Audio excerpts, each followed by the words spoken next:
Hello everyone! Kamusta po kayong lahat?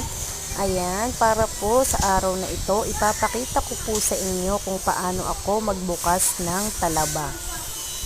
Ayan, ang ginagamit ko pong pambukas ay kutsara.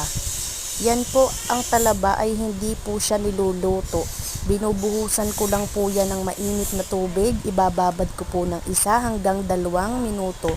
Pagkatapos po, isa-isa ko na po yung bubuksan gamit ang kutsara o kaya kutsilyo. Madali na po siyang buksan kasi medyo bukas na po siya, bumuka na po siya. Ayan, masarap po yan sa sausawan na suka, kalamansi, bawang, sibuyas, luya na may kasamang sili. Yan po ay isa sa pinakapaborito kong pagkain. Pangalawang order ko na po yan, kahit medyo pricey, order pa rin ako dahil yan po ay aking paborito. Bye-bye!